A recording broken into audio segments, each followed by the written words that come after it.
नमस्कार, मी गणेश वानकर. अंगणवाडी मुख्य सेविका डिपार्टमेंटल पदासाठी फॉर्म जे आहेत तर ते सुरू झालेले आहेत. फॉर्म कशा पद्धतीने भरावा, फॉर्म भरताना कोणत्या अडचणी टाळाव्यात आणि कोणत्या चुका आपण टाळाव्यात ज्याच्या माध्यमातून आपला फॉर्म रिजेक्ट होणार नाही, त्याच्यासाठी हा व्हिडिओ तुम्हाला शेवटपर्यंत पूर्ण बघायचा आहे. मी एकदम डिटेल मध्ये एकदम सोप्या भाषेत सर्व माहिती तुम्हाला सांगणार आहे. व्हिडिओ शेवटपर्यंत पूर्ण बघायचा आहे. बघा, त्याची वेबसाईट जी आहे तर ती सुरू झालेली आहे आणि ज्यांच्याकडे ही लिंक नसेल, आता मी बी तुमच्याकडे नसेलच तरी या व्हिडिओच्या कमेंटमध्ये फक्त लिंक असं टाईप करून पाठवा. मी या व्हिडिओच्या कमेंट बॉक्समध्ये तुम्हाला याची लिंक जी आहे तर ती उपलब्ध करून देतो. या लिंकवर जाऊन तुम्हाला अप्लाय करायचंय. अप्लाय कधीपर्यंत करता येणार आहे बघा, 7 ऑगस्ट पासून सुरू झालेले 21 ऑगस्ट पर्यंत करता येणार आहे. काही प्रॉब्लेम आला या नंबरला कॉल करायचा, ते तुम्हाला माहिती जी आहे तर ते देतील. आलं लक्षात. आता सोबतच बघा, याची जाहिरात जी आहे तर ती देखील आलेली आहे त्यांच्या वेबसाईटवर. जर मी या वेबसाईटवर गेलो त्यांच्या ICDH तर त्यांनी लिंक वगैरे सर्व माहिती जी आहे तर ती तिथं दिलेलीच आहे. सर्व गोष्टी आपण पाहूया. तत्पूर्वी या भरतीची तयारी करून घेण्यासाठीची आपली Ladki Bahin online recorded batch आपण जे आहेत तर ती लॉन्च केलेले इग्नाइट अकॅडमीचं ऍप्लिकेशन डाउनलोड करून तुम्ही या बॅचला एनरोल करू शकतात. बघा, ज्यांची सध्या डिपार्टमेंटलची परीक्षा आहे ते पण या बॅचसाठी एलिजिबल आहेत. सोबत जे काही सरळ सेवा याची तयारी करतायत, कारण की याची सरळ सेवेची ग्रामीण भागाची जाहिरात अजूनही जी आहे तर ते बाकी आहे, तर ती जाहिरात येणार आहे. खूप महिलांना एक चांगली संधी असणार आहे. म्हणून ज्या महिलांना वाटतं की मी ही तयारी केली पाहिजे तर ते जे आहेत तर ती ही बॅच नक्की जॉईन करू शकतात. आता या बॅचचं वैशिष्ट्य म्हणजे असं आहे, महाराष्ट्रातील सर्वात तज्ञ फॅकल्टी ऑलरेडी तुम्हाला इग्नाइट अकॅडमी माहितीच आहे. महाराष्ट्रात ऑनलाईन मध्ये सर्वात मोठा प्लॅटफॉर्म म्हणून आपण जे आहे तर ते काम करतो आणि याच प्लॅटफॉर्म सोबत तुम्ही तुमची तयारी जी आहे तर ते प्रॉपर करू शकतात. सोबतच जे सगळे PYQ झालेले आहेत मागचे ते तुमचे व्यवस्थित पद्धतीने व्हावेत. त्याच्यामुळे फक्त 1 रुपयाचे आहे, कारण की तुम्हाला सर्व PYQ प्रश्नपत्रिकेचा पॅटर्न कसा असतो ते समजला पाहिजे. याच्या भरपूर अपडेट येत असतात. ते अपडेट आपल्या टेलिग्राम चॅनल आणि इंस्टाग्राम चॅनलला जे आहेत तर ते आपण पोस्ट करत असतो. 1 बाय 1 करून जाऊया. बघा, वेबसाईटवर जर मी क्लिक केलं, या वेबसाईटवर सगळ्यात आधी आपल्याला नवीन प्रोफाईल बनवावी लागणार आहे. बघा, न्यू रजिस्ट्रेशन करावे लागणार आहे. न्यू रजिस्ट्रेशन मी इथं क्लिक करतो. इथं क्लिक केल्यानंतर हे अशा पद्धतीने ओपन होतं.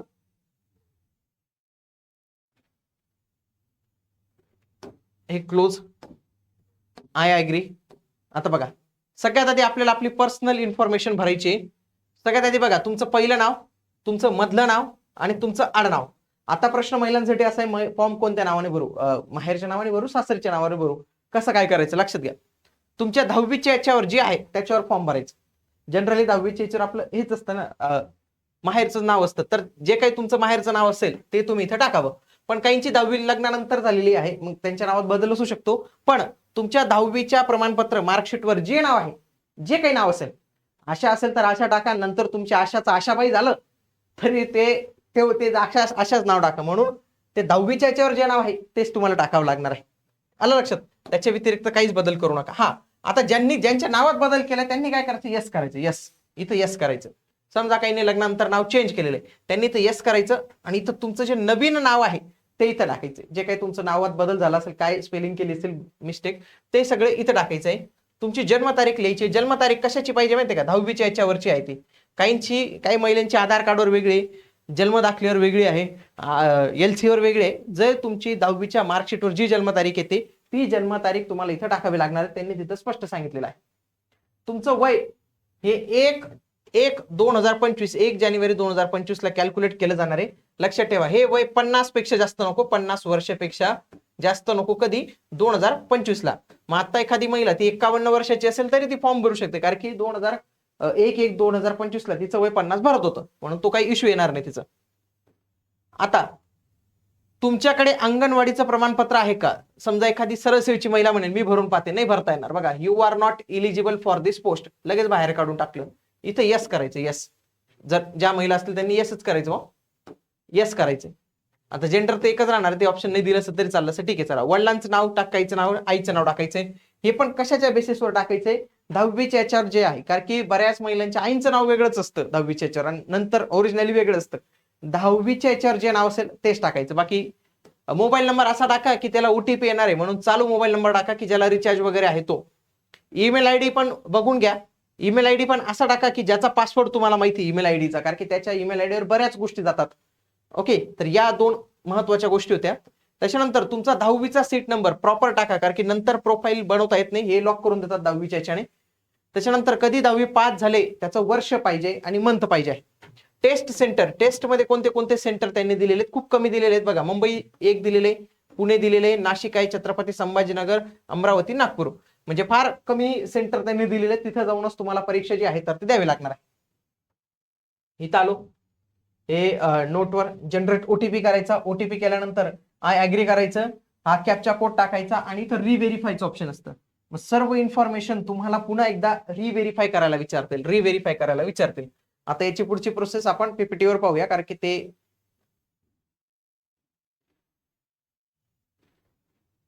हे रिव्हेरीफायला विचारतं. इथं तुमची माहिती राहते, इथं हे टिक करावं लागतात, बॉक्सेस टिक करावं लागतात. आता अलर्ट देतात, ते एकदा चेक करून घ्या, नंतर बदल करता येणार नाही असं त्यांचं मत असतं, म्हणून मी इथं ओके म्हणतो. ओके म्हटल्यावर इथं लक्षात घ्या, इथं तुमची ऍप्लिकंट डिटेल्स असतात आणि इथं आपल्याला गो टू युअर ऍप्लिकेशन करावं लागतं. Go to your application. आणि आता खऱ्या अर्थाने फॉर्म भरायला जे आहे तर ती सुरुवात होणार आहे, हे तुम्ही लक्षात घ्या. फॉर्म भरताना या 5 स्टेप्स आहेत, त्या 5 स्टेप्स मध्ये फॉर्म भरावा लागणार आहे. एकामध्ये पर्सनल माहिती, दुसऱ्यामध्ये इतर माहिती, तिसऱ्यामध्ये तुमचा ऍड्रेस, चौथ्यामध्ये तुमची शैक्षणिक पात्रता आणि अनुभव, आणि 5व्यामध्ये डॉक्युमेंट आणि पेमेंट जे काही असेल ते भरावं लागणार आहे. पदाचं निवड एकच पद आहे, सुपरवायझरच पद आहे, म्हणून त्याचं काही नाही. पुढचं बाकीची इन्फॉर्मेशन येते. मॅरिटल स्टेटस विचारले, मॅरिड, अनमॅरिड, विडोवर, डायव्होर्सी, ज्युडिशियली सेपरेटेड, जे काय असेल ते टाकायचं. 2005च्या याच्यानुसार पात्र आहात का बघा. ज्या महिलांना 2 पेक्षा जास्त मुलं आहेत, 2 पेक्षा जास्त, 2+, ते इथं इलिजिबल होत नाही. ज्यांना कमी आहेत त्यांनी येस म्हणायचं की तुम्ही हो पात्र आहात, येस करायचं, पुढे जायचं. आता तुम्ही महाराष्ट्राचेच रहिवासी आहात का हे सिद्ध करावं लागेल. याच्यासाठी असतं डोमेसाईल प्रमाणपत्र. आता काही महिलांकडे डोमेसाईल नसेल तर त्यांना त्यांचा जन्म दाखला पण चालणार आहे, परंतु जन्म दाखला पण नाही आहे. मग अशा वेळी तुम्ही स्कूल लिव्हिंगचं सर्टिफिकेट जे आहे तर ते देऊ शकता. तुमचं जर शाळा सोडण्याचा दाखला म्हणतात त्याला बघा, शाळा सोडण्याचा दाखला जो तुम्हाला असेल तर तो द्यावा लागेल, 10वी वगैरेचा. पहिले तर भारतीयत्व घ्या, इंडियन. त्याच्यानंतर महाराष्ट्राचे रहिवासी आहेत का, येस. शाळा सोडण्याचा दाखला समजा असेल तर शाळेचं नाव टाकायचं. अधिवास प्रमाणपत्र मिळालं असेल तर ते काहीतरी तहसीलदार देतात, ते त्यांचं नाव असतं. आणि जन्म दाखला असेल तर ते ग्रामपंचायत काय असेल त्यांचं नाव टाकायचं. म्हणजे जसं प्रमाणपत्र असेल त्याच्यानुसार नाव बदलेल. तो कधी मिळाला त्याची तारीख टाकायची आणि त्याचा जे काही सिरियल नंबर असेल, बारकोड नंबर असेल तो तुम्ही टाकून द्यायचा. पुढचं एक कॅटेगरी, महत्वाची कॅटेगरी कोणती सिलेक्ट करतात तुम्ही. आता इथं रिझर्वेशन कॅटेगरी, आता SC, ST, OBC, NT, VJ जे काही कॅटेगरी असेल, EWS, त्या सगळ्या कॅटेगरी येथील. अप्लाइंग कॅटेगरी येणार आहे. इथं कास्ट सर्टिफिकेट ची माहिती जी आहे तर तुम्हाला भरायची. पुढे कॅन्डिडेट आयडेंटिफिकेशन डिटेल्स, हे ओळख चिन्ह तुमचे जे काय असेल ते टाकायचे. आता तुम्हाला काहीतरी आयडेंटिटी प्रूफ लागणार आहे की तुमचं ओळखपत्र लागणार आहे. एक तर पॅन कार्ड करायचं, ड्रायव्हिंग लायसन्स, मतदार ओळखपत्र, त्याच्यानंतर वोटर ID, पासपोर्ट किंवा बँक पासबुक जे काय असेल ते टाकायचं, त्याची माहिती टाकायची, येस म्हणायचं आणि सेव्ह अँड नेक्स्ट करायचं. सेव्ह अँड नेक्स्ट केलं, हे ग्रीन झालं. ग्रीन झालं म्हणजे काय झालं माहितीये का, की तुम्ही भरलेली माहिती ही बरोबर आहे. दुसऱ्यावर तुम्ही गेले ऍडिशनल डिटेल्सवर. इथं ज्या काही दिव्यांग महिला असतील त्यांच्याविषयी माहिती विचारलेली आहे. सोबत तुमच्या विरुद्ध काही FIR वगैरे आहे का ते विचारले, येस, पुढे जायचं. आता इथं पत्ता टाकायचा तुम्हाला. लक्षात घ्या, पत्ता शक्यतो तुम्ही जिथं राहत असाल आणि जो तुमचा आधार कार्डवर असेल, आधार कार्डवर तो टाका. असं काही म्हटलेलं नाही कुठं टाका, पण शक्यतो आधार कार्डवरच टाकून द्यायचं. तो टाकला, पत्ता टाकला. आता हा सगळ्यात महत्वाचा IMP, हा सेक्शन IMP, इथं चुकला तर फॉर्म रिजेक्ट होईल डायरेक्ट तुमचा. पुढे आहे मराठी आणि हिंदी भाषेचं ज्ञान आहे का, येस किंवा नो करू शकतात. जर नसेलच एखाद्या महिलेला तिने नो करा, असं पण तुम्हाला 3 वर्ष काहीतरी सूट त्यांनी GR नुसार दिलेली आहेच. पुढे 10वीच्या याच्यावर 10वीची माहिती टाकायची. इथं तुमचं शैक्षणिक मंडळाचं नाव, शाळेचं नाव, किती पर्सेंटेज आहे, CGPA काय, CBSE ची स्कूलला CGPA वगैरे असतं, याला पर्सेंटेज असतं. किती गुण मिळाले आणि किती पैकी. समजा तुम्हाला 500 गुण मिळाले 1000 पैकी, तर तो 500 इथं लिहायचा आणि 1000 इथं लिहायचा, आणि हे डेट आपण टाकलेली आहे. आता पुढचं माहिती लिहायची 12वीची. आता काहींनी 12वी नाही केली असेल, काहींनी डिप्लोमा केला असेल, त्यांनी डिप्लोमाची माहिती लिहा, पण शक्यतो त्या काळी 12वीच करायची म्हणून 12वीची इथं माहिती भरायची, सेम माहिती भरायची. आता पदवी लक्षात घ्या, पदवी डिप्लोमा तर आहेच, पदवीची माहिती सगळ्यात मेन आहे, कारण की ती त्याच्यावरच आपल्याला फॉर्म भरता येतो. बघा, पदवी इथं ठेवलेली आहे, कोणती पदवी जे काय असेल ते तुम्ही निवडायचे. युनिव्हर्सिटी, बोर्ड वगैरे त्याचं नाव लिहायचे, कोणत्या वर्षी पास झाले, किती जास्तीत जास्त गुण, किती गुण मिळाले, आणि पर्सेंटेज आहे, CGPA आहे ते. जनरली डिग्रीवाल्यांना सीजीपीए असतात, ग्रेड असतात, तर ते सीजीपीए तुम्हाला व्यवस्थित टाकायचे आहे. ज्यांचं पोस्ट ग्रॅज्युएशन पोस्ट MSCIT लागणार आहे का नाही, तर इथं काही त्यांनी रेड म्हटलेलं नाहीये, आणि नाही जरी लागलं तरी तुम्हाला सूट त्यांनी दिलेलीच आहे. ते जॉबला लागल्यावर तुम्ही करू शकतात. तर आता ज्यांच्याकडे असेल MSCIT त्यांनी इथं जे काही माहिती असेल ती टाकून द्या, म्हणजे तुम्ही ऑलरेडी मुक्त होऊन जातात ती परीक्षा देण्यापासून. तर हे एक चांगली गोष्ट आहे. पुढे सगळ्यात महत्वाचं म्हणजे काय, की तुमचा अनुभव तुम्हाला भरणं इथं गरजेचं आहे अंगणवाडी सेविकेचा. आणि इथं चुकू नका बरं का, इथं थोडी जरी मिस्टेक केली तर नंतर भविष्यात खूप प्रॉब्लेम येईल तुम्हाला.